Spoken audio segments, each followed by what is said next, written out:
Hey, what's going on? So I'm going on a hike today. This is something I do a lot, and I actually ran into another harmonica player. So I'm like, awesome. I got out of backing track and all of a sudden we're jamming. And during this jam, I kept leaning into what I think is one of the bluesiest sounds on the harmonica. I'm talking about this. And all the different ways that you can use the 2-whole step draw bend. And what I'd like to do in this video is play a little bit and talk through how I'm using this bend so you can add this to your sound too if you haven't been doing it, or maybe if you just underutilize it. I'll give you some new ideas to add this into your playing. First, let me go hit the music. I'm gonna play for a little bit and then we'll talk about how you can use this in your playing. So here we go. Before we jump into the jam, just a couple things. I am on a C harmonica. This is a Marine Band Deluxe, one of my favorites, and we're going to be playing over this backing track in G, so we're in second position, and I'm going to be using the blues scale. Okay, so if you want to go play along, that's what you would do. I'll have the backing track down below in the description, so let's go check this out. And if you want to just kind of try to implement some of the ideas I'm going to share with you today, go try the jam out for yourself. And if you are new to jamming, I'll tell you more about my Start Soloing program, which is totally free later on in this video. Let's jump into the music. Here we go.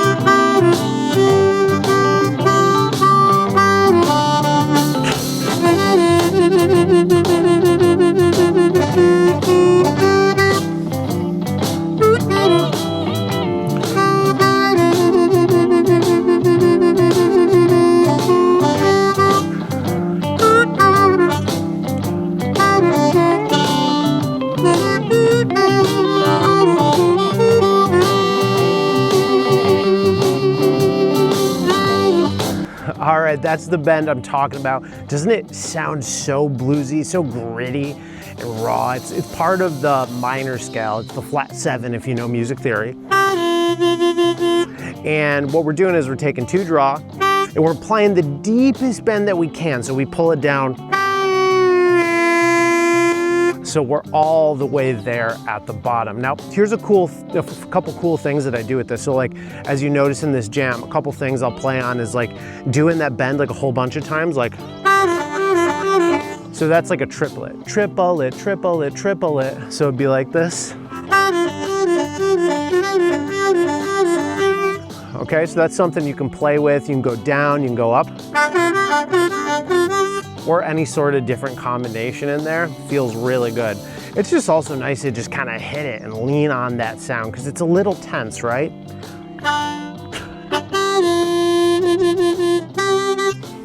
It just feels really good to get that in there. Now, there's a couple different things you should also consider. So like, let's say you're playing phrases and you're coming up to the end, take a listen. Right at the end of the 12 bars, kind of throwing that in there,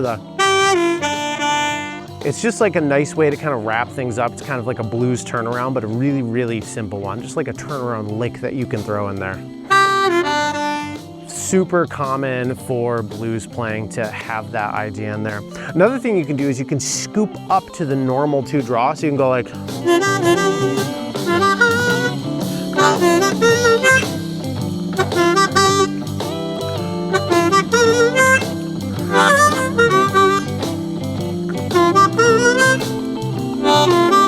so all I'm doing there is I'm hitting the bend really quick and then I release it really quick.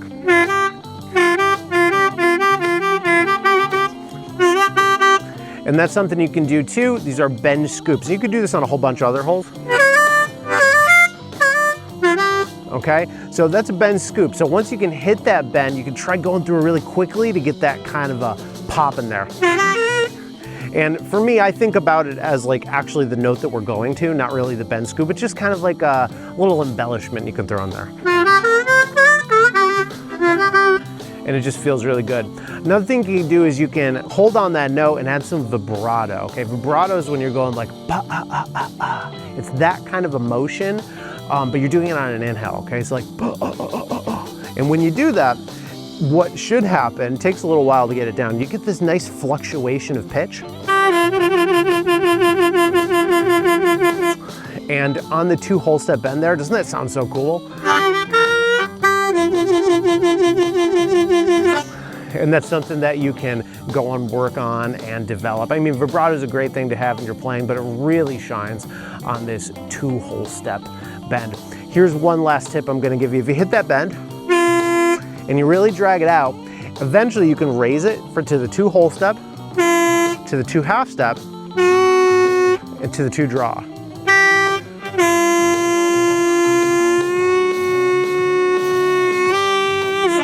Okay, and as another like idea, you know how we had the, right? You can hear what I did there. So I went, and I really quickly went 2 draw, 2 whole step bend, 1 draw.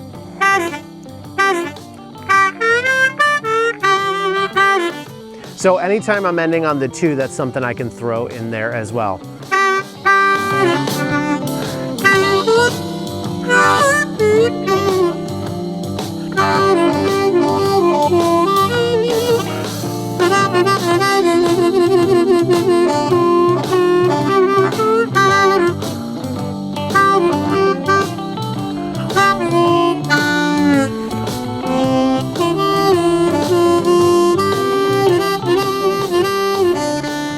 So that's just a lot of bend scoops, a lot of playing with it, holding it, doing that raise. So those are just a couple ideas to consider with bend. Now, I know that getting this bend can be a tricky one. You gotta go really, really low with your tongue. If you are still learning how to bend, my suggestion is you practice it by playing over music like this, but you gotta get the mechanics working first. So if this is new to you, here's what I want you to do. Go check out my free Start Soloing workshop. It's gonna teach you how you improvise, like how I'm doing here. I also have my bending breakthrough program, also entirely free. You can go and check that out, get your bends working, and start learning how to improvise over the blues like I'm doing right now. And you can apply those ideas to really any genre, any position of the harmonica. I'm just gonna teach you how to improvise. That's what I do. So if you're interested in that, you can check that out, Start Soloing. It is free. Link is in the description. That's all I got for you this week. I'll see you in the next one. Peace.